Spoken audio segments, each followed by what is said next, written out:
ଦେଖନ୍ତୁ ସରକାରଙ୍କ ତରଫରୁ ଲାଗୁ ହେବା ପାଇଁ ଯାଉଛି ଏହି 20ଟି ନିୟମ।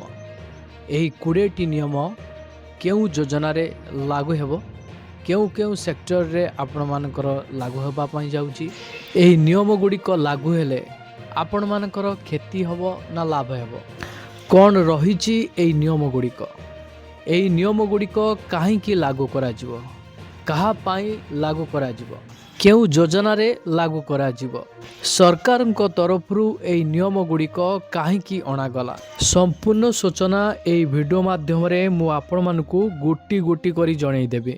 ସେଥିପାଇଁ ଆପଣମାନେ ଭିଡ଼ିଓଟିକୁ ବିନା ସ୍କିପ୍ରେ ଶେଷ ପର୍ଯ୍ୟନ୍ତ ଦେଖନ୍ତୁ, ଯାହାଫଳରେ ଆପଣ ଜାଣିପାରିବେ, ବୁଝିପାରିବେ।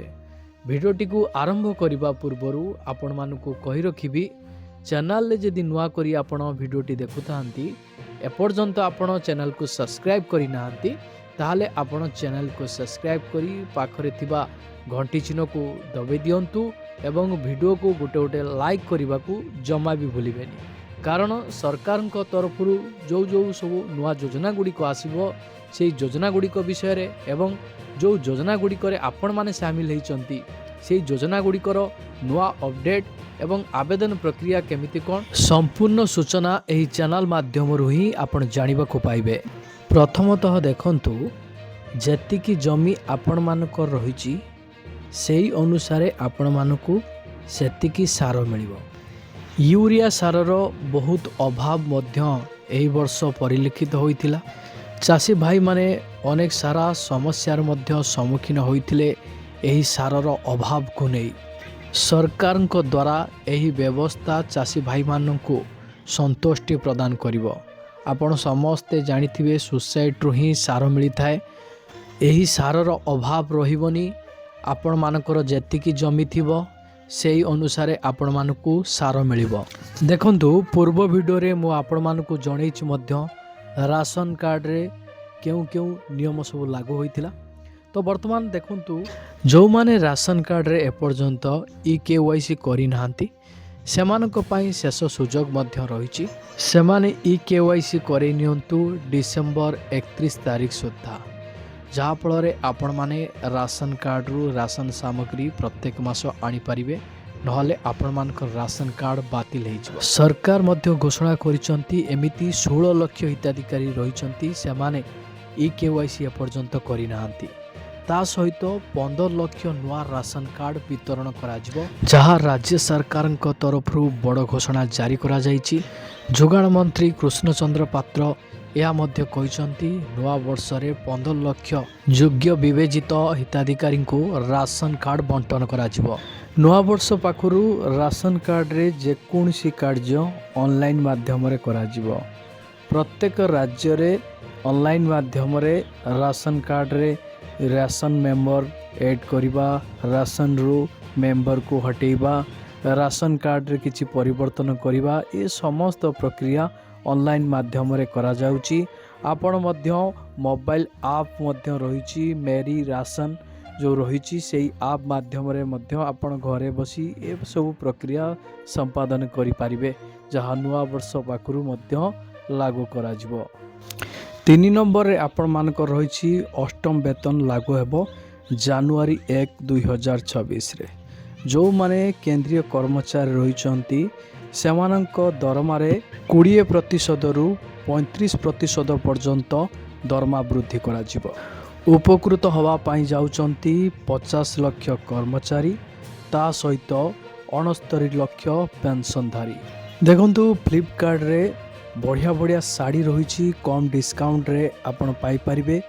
ତା ସହିତ ଶୀତରେ ଆପଣମାନେ ଭଲ ଜ୍ୟାକେଟ୍ ମଧ୍ୟ କମ୍ ରେଟ୍ରେ ଆପଣ ଫ୍ଲିପକାର୍ଟରୁ ପାଇପାରିବେ।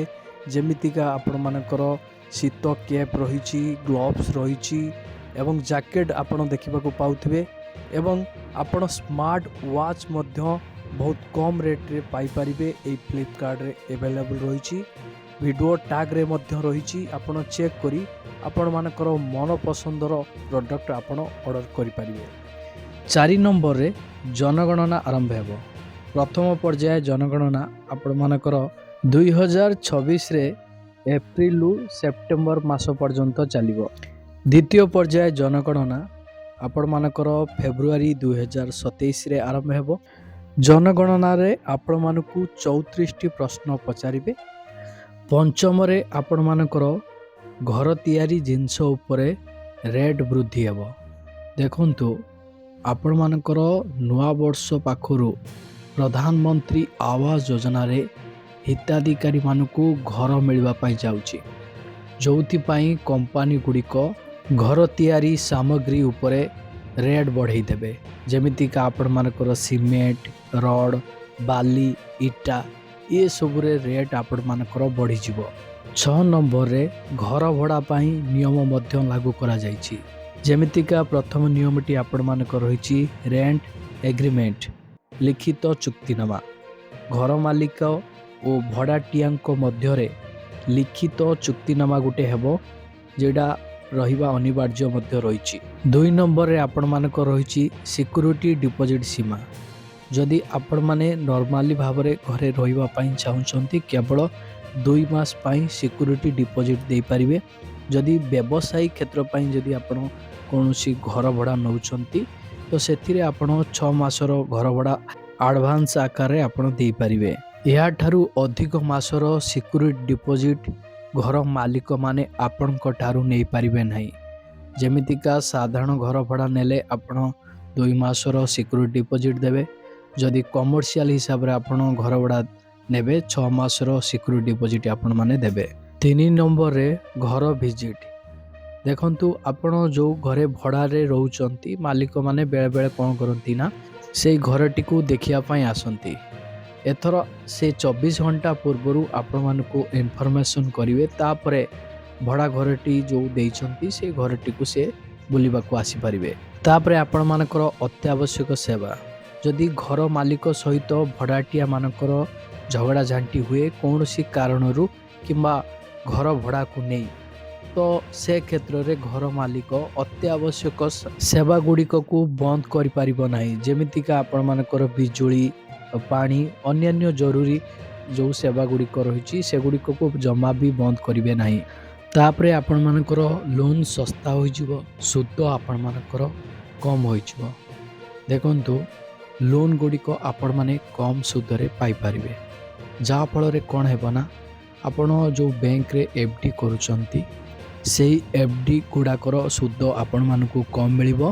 ତାପରେ ଆପଣମାନଙ୍କର ସିମ୍ ସହିତ ପ୍ରତ୍ୟେକ ସୋସିଆଲ ମିଡ଼ିଆ ସଂଯୋଗ ରହିବ।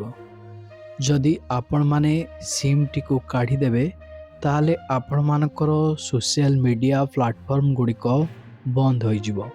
ଯେମିତିକା ଆପଣମାନଙ୍କର ହ୍ୱାଟ୍ସଆପ୍, ୟୁଟ୍ୟୁବ୍, ଇନଷ୍ଟାଗ୍ରାମ, ଏଥିରେ ଆପଣମାନଙ୍କର ସିମ୍ଟି ଲିଙ୍କ ରହିବ। ତାପରେ ଗୁଟଖା ସିଗାରେଟ୍ ନିୟମ ମଧ୍ୟ ଲାଗୁ କରାଯାଇଛି। ଯେଉଁମାନେ ଗୁଟଖା ଖାଉଛନ୍ତି, ସିଗାରେଟ୍ ଖାଉଛନ୍ତି, ପାନ ଖାଉଛନ୍ତି, ସେମାନଙ୍କ ପାଇଁ ମଧ୍ୟ ନୂଆ ନିୟମ ଲାଗୁ କରାଯାଇଛି। ସବୁ ପାନ ମସଲାରେ ଆପଣମାନଙ୍କର ରିଟେଲ୍ ପ୍ରାଇସ୍ ରହିବ। ତା ସହିତ ଗୁଟଖା ଆଉ ସିଗାରେଟ୍ରେ 40% ଟ୍ୟାକ୍ସ ଲାଗିବ।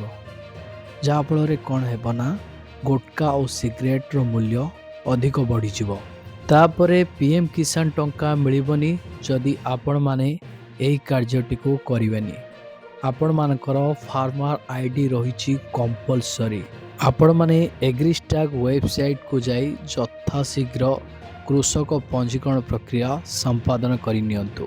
ନହେଲେ ନୂଆବର୍ଷ ପାଖରୁ କୌଣସି ହିତାଧିକାରୀମାନଙ୍କୁ ମିଳିବନି PM କିଷାନର ଟଙ୍କା, ଯେଉଁ ହିତାଧିକାରୀମାନେ କୃଷକ ପଞ୍ଜୀକୃତ ID କରିନଥିବେ।